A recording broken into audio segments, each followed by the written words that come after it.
کتاب کا نام زمین کی سرگزشت، تصنیف جارج گیمو، ترجمہ سید علی ناصر زیدی۔ پیش لفظ: کھول آنکھ زمین دیکھ، فلک دیکھ، فضا دیکھ، مشرق سے ابھرتے ہوئے سورج کو ذرا دیکھ۔ انسان اشرف المخلوقات ہے۔ عقل کا تقاضا ہے کہ وہ اپنے چاروں طرف کی چیزوں کو اچھی طرح دیکھے اور انہیں سمجھنے کی کوشش کرے۔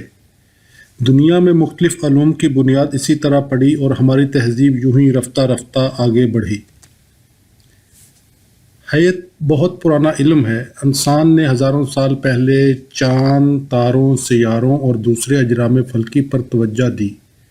ہر قوم اور مذہب نے انہیں نئے معنی پہنائے۔ ان بیچاروں کو خبر بھی نہ ہوئی اور لوگ انہیں دیوتا سمجھ کر ان کی پرستش کرنے لگے۔ حیات داں موجود رہے لیکن ضعیف الاعتقادی دور نہ ہو سکی۔ غنیمت ہے جدید سائنس جس نے ان بے بنیاد خیالات و توہمات کا قلع کما کیا۔ ہماری زمین کا اجرام فلکی سے اچھا خاصا قریبی تعلق ہے۔ سائنس کی مختلف شاخوں نے ترقی کی تو نئے آلات کی روح سے زمین کو سمجھنے کی کوشش بھی کی گئی۔ آسمان کی طرف دیکھنے سے پہلے زمین کی طرف نظر ڈالنا ضروری ہے۔ جو سائنسداں اپنے اس کرے کو سمجھنے کی کوشش کرتے ہیں وہ ماہرین طبقات الارض کہلاتے ہیں۔ ارضیات نے اب ایک جداگانہ سائنس کی شکل اختیار کر لی ہے اور اس کے ماہرین نے زمین کے ماضی، حال اور مستقبل کے متعلق قابل قدر تحقیقات کی ہیں۔ انہوں نے چند آثار قدیمہ کی مدد سے زمین کی ابتدا، اس کی اندرونی بناوٹ، سطح، پہاڑ، سمندر، بر اعظم اور پھر اس کے خاتمے کے متعلق بڑی دلچسپ معلومات حاصل کی ہیں، جو آپ اس کتاب میں ملاحظہ فرمائیں گے۔ زمین اب سے تقریباً 2 ارب سال پہلے سورج سے پیدا ہوئی تھی۔ اس کے بعد اس پر کتنے ہی مختلف دور آئے اور کتنے ہی انقلابات نے اس کی سطح کو تہ و بالا کر کے رکھ دیا۔ اس کے اندر ابھی تک وہی آگ روشن ہے جو آفتاب پر پائی جاتی ہے۔ اس کی سطح پر ایک گہرا نشان پایا جاتا ہے جو ان دنوں کی یاد دلاتا ہے جب چاند اس کے جسم سے پیدا ہوا تھا۔ چاند جو ہماری تاریک راتوں کو جگمگاتا ہے اور جسے ہر شخص اپنے اپنے انداز میں نئے معنی پہناتا ہے۔ اس کی حقیقت کیا ہے یہ آپ ان صفحات میں پڑھیں گے۔ اس کے علاوہ آپ کو یہ کتاب زمین کی ارتقائی منازل کی سیر کرائے گی۔ ہمارا یہ کرہ شروع میں گیسی حالت میں تھا، پھر رقیق حالت میں آیا اور مدتیں گزر جانے کے بعد اس کے چاروں طرف ایک پتلی ٹھوس پرت قائم ہو گئی۔ اس کے اندرونی ہیجان نے اس کی سطح کو تہ و بالا کر ڈالا۔ کہیں پہاڑ نمودار ہوئے اور کہیں سطوح مرتفع۔ مسلسل بارشوں نے تمام نشیبی علاقوں کو پانی سے بھر کر سمندر بنا دیے، جہاں سے حیات کا آغاز ہوا۔ ہماری زمین ہر طرح سورج پر منحصر ہے، لیکن مستقبل بعید میں ایک دن آئے گا سورج ہی اس کی موت، خاتمے اور قیامت کا سبب بنے گا۔ یہ سب کچھ آپ آخری باب میں پڑھیں گے۔ ارتقاء حیات موجودہ دور کا ایک نہایت دلچسپ مسئلہ ہے۔ ہر شخص یہ جاننا چاہتا ہے کہ حیات کب اور کہاں سے شروع ہوئی اور پھر کس طرح موجودہ منزل تک پہنچی۔ انسان اپنی ابتدا، تدریجی ارتقاء اور انتہا کو سمجھنا چاہتا ہے۔ اس کتاب میں اس مسئلے پر تفصیل سے روشنی ڈالی گئی ہے۔ غرض ان صفحات میں آپ زمین کے ماضی، حال اور مستقبل کا ذکر سادہ اور دلچسپ زبان میں پڑھیں گے۔ جہاں ضرورت سمجھی گئی وہاں عمدہ خاکے اور تصاویر بھی پیش کی گئی ہیں۔ علی ناصر زیدی، اکتوبر 1957۔ باب اول: زمین کی عمر، تاریخ پیدائش۔ زمین کی سرگزشت کی ابتدا کچھ اس طرح ہونی چاہیے تھی: زمین سال میں پیدا ہوئی تھی، لیکن اس خالی جگہ کو پر کرنے سے پہلے ہم ذرا یہ سوچ لیں کہ ہمارا یہ گہوارہ شروع سے اسی طرح تو نہیں چلا آ رہا جیسا وہ اس وقت ہمارے سامنے ہے۔ بظاہر ایسا معلوم ہوتا ہے کہ انسان کے دل میں یہ خیال کبھی نہیں آیا کہ زمین شروع سے اس طرح چلی آ رہی ہے۔ وہ نہایت قدیم دور سے یہ سمجھتا رہا ہے کہ کائنات میں تخلیق کا عمل جاری ہے اور ہماری زمین بھی اسی کا ایک کرشمہ ہے۔ جب انسان نے ہوش سنبھالا اور مختلف مذاہب معرض وجود میں آئے تو ان سب نے اپنے اپنے انداز میں زمین کی ابتدا پر روشنی ڈالی۔ مثلا قدیم مصری یہ سمجھتے تھے کہ ہوا کے دیوتا شو نے زمین کو آسمان سے جدا کیا تھا۔ یہی حال دوسرے لوگوں کا تھا۔ سب زمین کی پیدائش کے متعلق نہایت مضحکہ خیز خیالات رکھتے تھے، لیکن ان تمام عقائد میں ایک چیز مشترک تھی، اور وہ یہ کہ نہ صرف ہماری زمین بلکہ پوری کائنات ماضی بعید میں کسی ایسے مادے سے بنی تھی جو نہایت بے ترتیبی سے بکھرا ہوا تھا۔ حیات تام بتاتے ہیں کہ ہمیں آسمان پر جتنے ستارے نظر آتے ہیں، جن میں ہمارا سورج بھی ایک ہے، ہمیشہ سے قائم نہیں ہیں، بلکہ اب سے تقریباً 20 خرب سال پہلے اس آتشی گیس سے بنے جو اس وقت ساری کائنات میں جاری و ساری تھی۔ ہم یہاں اس بحث میں نہیں پڑھنا چاہتے کیونکہ ہماری زمین ایک ننھا سیارہ ہے اور ہم صرف اس کی عمر معلوم کرنا چاہتے ہیں۔ سطح ارض پر بحر اعظم، سمندر، بر اعظم اور پہاڑ کب سے قائم ہیں، اور ایک سیارے کی حیثیت سے ہماری زمین کی عمر اس وقت کتنی ہوگی؟ سمندروں کی عمر۔ آئیے پہلے سمندروں پر غور کریں، جو اس وقت ہماری زمین کے تقریباً 3/4 حصے پر پھیلے ہوئے ہیں۔ وہ کب سے چلے آ رہے ہیں؟ اس سوال کا جواب حاصل کرنے کا آسان طریقہ یہ ہے کہ ایک گھونٹ بحری پانی پی کر دیکھیے۔ ہر شخص جانتا ہے کہ سمندر کا پانی نمکین ہوتا ہے، لیکن کم لوگ اس حقیقت سے واقف ہیں کہ یہ نمک انہی دریاؤں کا لایا ہوا ہے جنہیں ہم شیریں کہتے ہیں۔ اس بات کو لاکھوں سال گزر گئے۔ پانی میں بڑی قوت ہوتی ہے، وہ چشموں کی شکل میں رواں ہو یا دریاؤں کی صورت میں، زمین کو برابر کاٹتا چلتا ہے۔ سخت سے سخت چٹانیں بھی اس کی دست و برد سے محفوظ نہیں رہتی، وہ انہیں کاٹ کر بہت سا مادہ اپنے ساتھ بہا لے جاتا ہے۔ جو چیزیں گلتی نہیں ہیں وہ دریاؤں کے ذریعے سمندر تک پہنچ جاتی ہیں اور وہاں تہ نشین ہوتی رہتی ہیں۔ ساتھ ساتھ جو نمک بہہ کر آتا وہ بحری پانی کی نمکینیت میں اضافہ کرتا رہتا ہے۔ جب سورج کھلے سمندروں پر چمکتا ہے تو بہت سا پانی بخارات کی شکل میں اڑ جاتا ہے اور پھر مناسب حالات کے تحت بارش یا برف کی شکل میں زمین پر واپس آ جاتا ہے۔ وہ اپنا تقریبی عمل پھر شروع کر دیتا ہے، لیکن اس کا لایا ہوا نمک سمندر میں ہی رہ جاتا ہے۔ ہمارے سمندروں میں اس وقت جتنا نمک موجود ہے وہ انتہائی مقدار کا تقریباً 10واں حصہ ہے۔ اس کا مطلب یہ ہوا کہ یہ مقدار رفتہ رفتہ جمع ہوئی ہے، اور اگر ہم اس کو اس مقدار سے تقسیم کر دیں جو دنیا کے دریا ہر سال اپنے ساتھ بہا کر لاتے ہیں تو ہمیں سمندروں کی عمر کا اچھا خاصا اندازہ ہو سکتا ہے۔ تمام سمندروں میں نمک کی مجموعی مقدار کا اندازہ ان کے پانی سے لگایا جا سکتا ہے، جو 1.5 ارب مکعب کلومیٹر کے قریب ہے۔ نمک کی مقدار 3% ہے۔ اگر ہم سمندر کا تمام نمک نکالنے میں کامیاب ہو جائیں تو اس ڈھیر کا حجم 2 کروڑ مکعب کلومیٹر کے قریب ہوگا اور وزن اربوں خربوں ٹن سے بھی زیادہ۔ ماہرین ارضیات نے اندازہ لگایا ہے کہ دنیا کے تمام دریا ہر سال تقریباً 40 کروڑ ٹن نمک مختلف سمندروں میں لا ڈالتے ہیں۔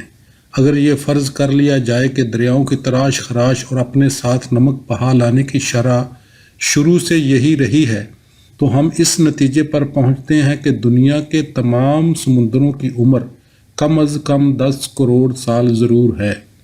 خیال ہے کہ دریاؤں کی تراش خراش پہلے کی بنسبت اب زیادہ ہے، جیسا کہ آپ آگے ملاحظہ فرمائیں گے۔ ہمارے پہاڑ اور بلند پلیٹو صحیح طور پر ہماری زمین کی ترجمانی نہیں کرتے۔ شروع میں زمین بہت گرم تھی، جب وہ آہستہ آہستہ سرد ہوئی تو سکڑتی بھی گئی اور اس کی سطح پر کچھ شکنیں نمودار ہو گئیں جنہیں ہم پہاڑ کہتے ہیں۔ زمین پر ایسے کئی دور گزرے ہیں۔ جو پہاڑ شروع میں وجود میں آئے وہ تیز بارشوں کی نظر ہو گئے۔ نئے پہاڑ بننے میں کافی عرصہ لگا۔ اس وقت ہماری زمین کی سطح اب کے مقابلے میں کافی چپٹی اور غیر دلچسپ تھی۔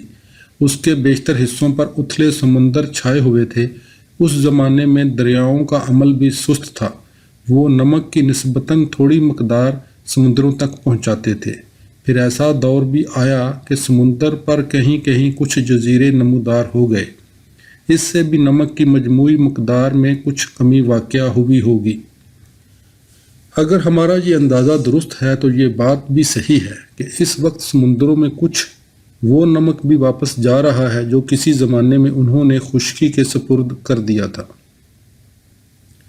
حساب کتاب لگاتے وقت نمک کی یہ مقدار مجموعی مقدار میں سے گھٹا دینی پڑے گی۔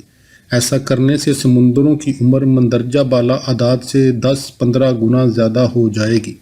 لیکن اگر اوسط بھی لیا جائے تو ہم اس نتیجے پر پہنچتے ہیں کہ پانی کے یہ عظیم خزانے جنہیں ہم بحر ذخار کہتے ہیں کم از کم 1 ارب سال پرانے ہیں۔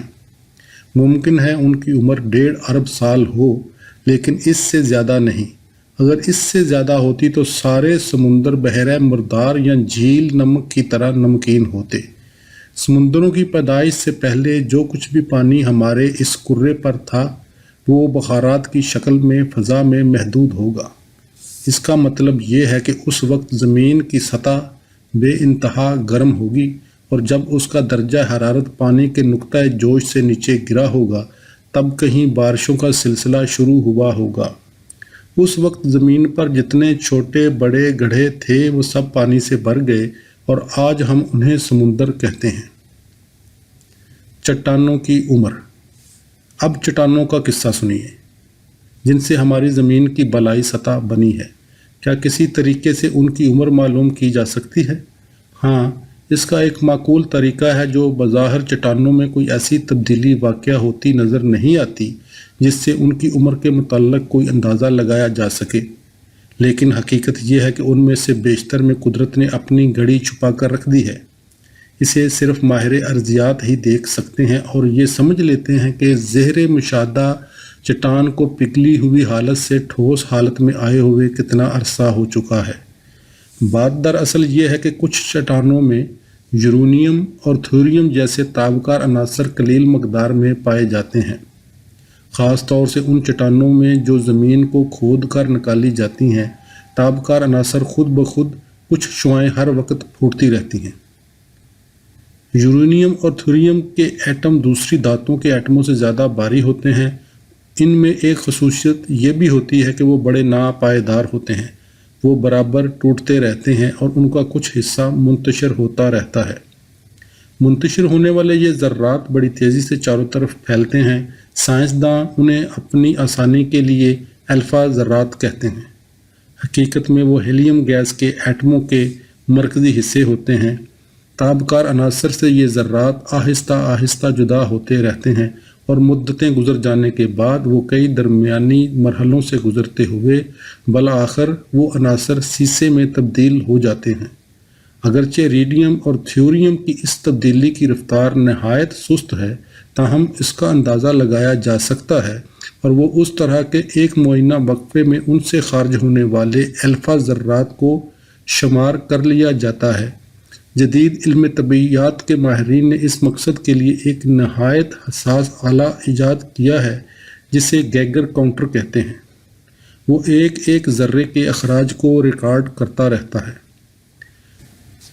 تجربے سے معلوم ہوا ہے کہ یورینیم کی 1 گرام مقدار مندرجہ بالا انتشار اور تبدیلی کے زیر اثر ایک سال میں صرف 1/7 ارب 60 کروڑ گرام سیسا مہیا کرتی ہے۔ تھیوریم کے ذیل میں یہ مقدار 1/28 ارب گرام ہے، یعنی یورینیم یا تھیوریم کی کسی بھی مقدار کو نصف رہ جانے میں بالترتیب 4 ارب 50 کروڑ اور 16 ارب 50 کروڑ سال لگیں گے، اور چوتھائی رہ جانے میں اس سے دگنی اور 1/8 رہ جانے میں ان سے 3 گنی مدت لگے گی۔ اسی طرح باقی مقدار کے متعلق بھی حساب لگایا جا سکتا ہے۔ سائنسداں کہتے ہیں کہ دنیا میں کسی بھی چیز کی مدت دریافت کرنے کے لیے اس سے بہتر اور کوئی طریقہ نہیں ہے۔ کسی بھی ایسی چٹان کی عمر معلوم کرنے کے لیے جس میں یورینیم یا تھیوریم موجود ہو، ہمیں صرف یہ دیکھنا پڑتا ہے کہ اس میں بچا کچا سیسا کتنی مقدار میں موجود ہے۔ چٹانیں جس مادے سے مل کر بنی ہیں وہ شروع میں پگھلی ہوئی حالت میں تھا۔ اس وقت الفا ذرات کا اخراج ذرا مختلف طور پر ہوتا ہوگا۔ لیکن جیسے ہی وہ جم کر چٹانی صورت میں آیا تب سے سیسا بننے کا آغاز ہوا، لہٰذا سیسے کی مقدار سے ہم کسی بھی چٹان کی عمر معلوم کر سکتے ہیں۔ ماہرین ارضیات نے دنیا کے مختلف حصوں اور زمین کی مختلف گہرائیوں سے چٹانوں کے ٹکڑے جمع کیے اور اپنے اس کرے کے متعلق یہ اندازہ لگایا کہ کون حصہ کب جم کر چٹانی شکل میں آیا۔ ان اعداد و شمار سے پتہ چلتا ہے کہ کوئی چٹان بھی 2 ارب سال سے زیادہ پرانی نہیں۔ دنیا کی قدیم ترین چٹانیں کریلیا فن لینڈ میں ہیں، جن کی عمر تقریباً 1 ارب 85 کروڑ سال ہے۔ بلیک ہلز ساؤتھ ڈکوٹا، جن کی عمر کا اندازہ 1 ارب 46 کروڑ سال لگایا گیا ہے، اس سے ہم اس نتیجے پر پہنچے ہیں کہ ہماری زمین کو پگھلی ہوئی حالت سے ٹھوس حالت میں آئے ہوئے 2 ارب سال سے زیادہ عرصہ نہیں گزرا۔ ہم 2 ارب سال پہلے کی زمین کا تصور کر سکتے ہیں۔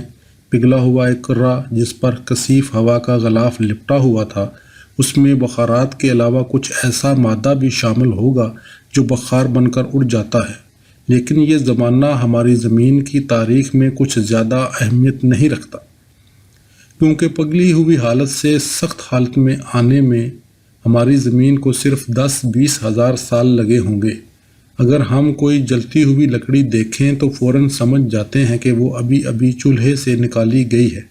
اس طرح ہم یہ نتیجہ بھی اخذ کرتے ہیں کہ ہمارے کرے میں اس وقت جو چیزیں موجود ہیں وہ کسی نہایت گرم جسم سے جدا ہوئی تھیں اور اس کے بعد ٹھنڈی ہوتی رہیں۔ وہ گرم جسم ہمارا سورج ہی ہے، جو نظام شمسی میں ایک بزرگ کی حیثیت رکھتا ہے۔ ہماری زمین اور دوسرے چند سیارے فرما بردار بچوں کی طرح اس کے چاروں طرف گردش کر رہے ہیں۔ یہاں ہم اس بحث میں نہیں پڑنا چاہتے کہ خود سورج اس قدر گرم کیوں ہے، صرف اتنا بتا دینا کافی ہے کہ سورج جیسے تمام ستاروں میں جوہری قوت کے اخراج اور تابناکی، جس کا ذکر اوپر آ چکا ہے، کا سلسلہ جاری ہے، جو انہیں اربوں خربوں سال تک روشنی اور حرارت باہم پہنچاتی رہتی ہے۔ خود آفتاب کے جسم سے جو چھوٹے چھوٹے کرے جلتا ہوئے اور اس کے سیارے کہلائے، ان میں یہ سلسلہ جاری نہیں ہے، کیونکہ وہ اس سے جدا ہوتے ہی ٹھنڈے پڑ گئے۔ ہاں، ان کے اندرونی حصوں میں وہ بے پناہ حرارت کسی حد تک زندہ ہے اور آتش فشانی کی شکل میں کبھی کبھی اپنا جلوہ دکھاتی رہتی ہے۔ اب آپ اس باب کے پہلے جملے کی خالی جگہ میں 2 ارب قبل مسیح کا اضافہ کر سکتے ہیں اور یہ بھی کہہ سکتے ہیں کہ زمین سورج کے بطن سے پیدا ہوئی تھی۔